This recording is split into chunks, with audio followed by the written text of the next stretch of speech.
क्या उत्तराखंड में इस बार उपचुनाव का इतिहास बदलने जा रहा है, या फिर बद्रीनाथ में कांग्रेस बीजेपी को चुनावी जीत तश्तरी में सजा कर देने वाली है? मंगलौर में बीएसपी क्या 2024 की तरह लड़ेगी या फिर 2022 या उससे पहले के तरीके से? दोस्तों नमस्कार, दिनजोड़ा के खास political show pure politics with Pawan में आपका स्वागत है।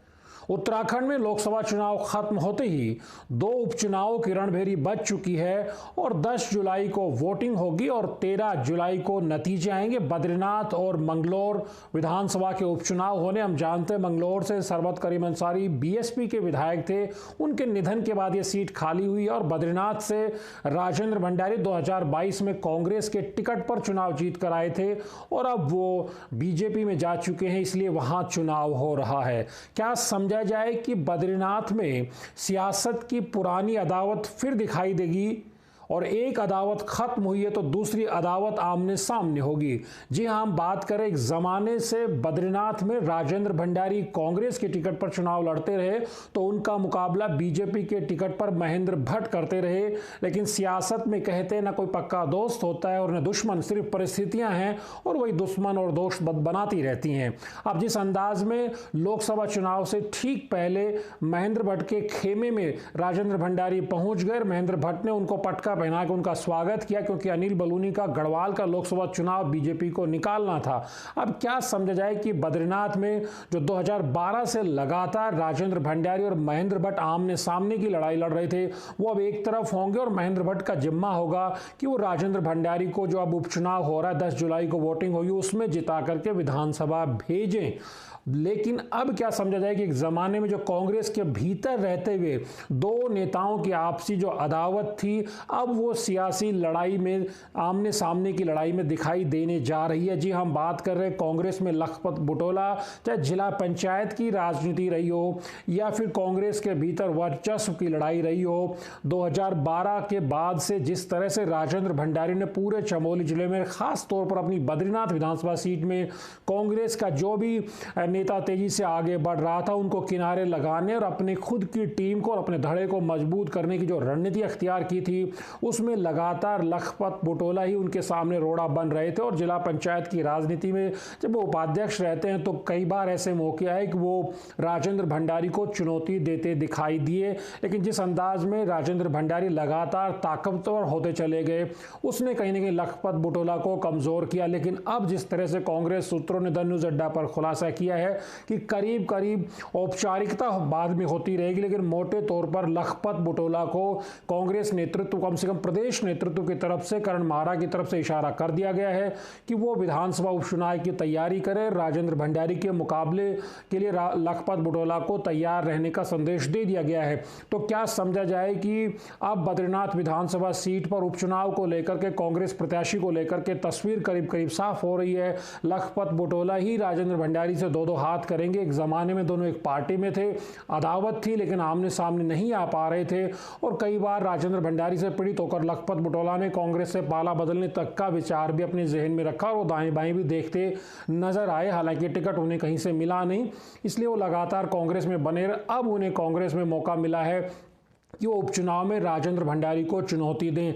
तो क्या राजेंद्र भंडारी को लखपत बुटोला चुनौती दे सकते हैं? क्योंकि बीजेपी के सूत्रों की तरफ से ये खबर भी आ रही है कि जो राजेंद्र भंडारी अपने आप में बेहद ताकतवर होने के बावजूद, उनकी अपनी टीम होने के बावजूद, बीजेपी के भीतर एक तबका जरूर चाहेगा कि ये बड़ा वटवृक्ष जो अब कांग्रेस उठ करके बीजेपी में आ गया है, ये बद्रीनाथ में अपनी जड़ें, यानी बीजेपी के भीतर अपनी जड़ें उतनी गहरी न बना ले।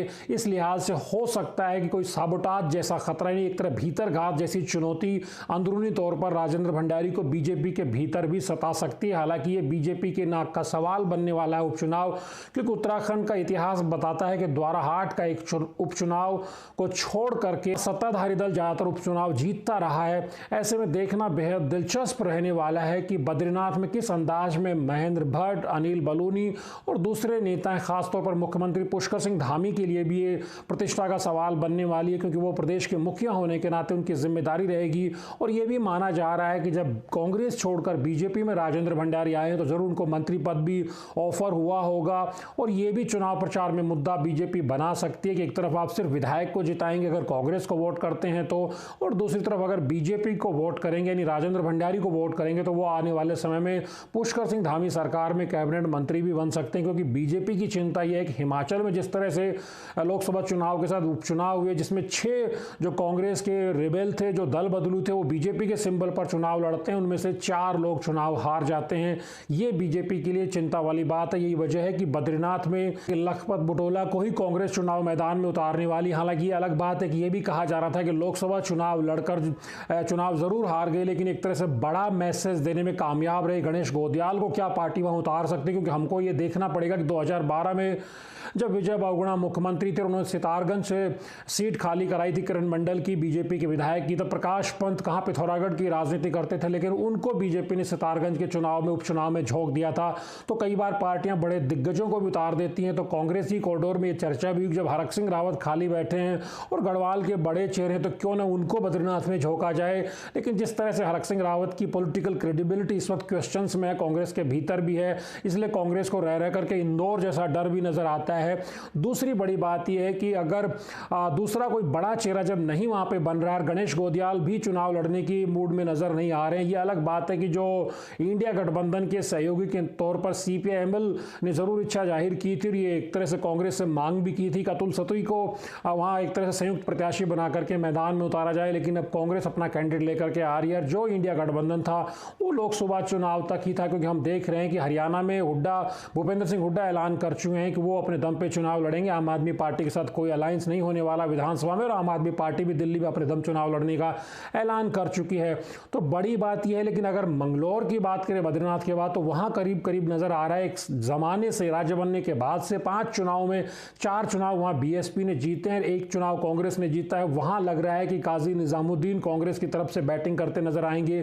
तो बीएसपी भी करीब करीब तय कर चुकी है कि हाजी सरबत करीम अंसारी, जिनके निधन के बाद ये सीट खाली हुई है, सहानुभूति लहर के तौर पर उनके बेटे उबैदुर रहमान को वहां से टिकट देकर के उतारा जाएगा। ये भी कांग्रेस के लिए बेहद चुनौती होने वाली, क्योंकि बद्रीनाथ में जिस तरह से राजेंद्र भंडारी के जाने से एकदम से कांग्रेस वहां बहुत कमजोर स्थिति में पहुंच गई है। तो उसके बाद कांग्रेस को सबसे ज्यादा उम्मीदें कम से कम मंगलौर सीट पर ही है, क्योंकि अगर काजी निजामुद्दीन यहां भारी पड़ते, क्योंकि 2022 के चुनाव में भी मात्र 598 600 से भी कम वोटों से काजी निजामुद्दीन सरबत करीम अंसारी से हार गए थे। इसलिए कांग्रेस बड़ी उम्मीद है, कांग्रेस की उम्मीदों को परवान चढ़ाया लोकसभा चुनाव में। जिस तरह मंगलौर में कांग्रेस 44,000 से ज्यादा वोट ले जाती है और बीएसपी को महज 5,500 वोट वहां से मिलती हैं। इससे बीएसपी सुप्रीमो मायावती ने भी खासी नाराजगी अपनी जाहिर की है कि जो उनका गढ़ रहा एक जमाने से या कहीं राज्य बनने के बाद से, वहां भी बीएसपी की लोकसभा चुनाव में बीएसपी प्रत्याशी की इतनी बुरी दुर्गति कैसे हुई। तो देखना बेहद दिलचस्प होगा। कांग्रेस 2022 के चुनाव में 19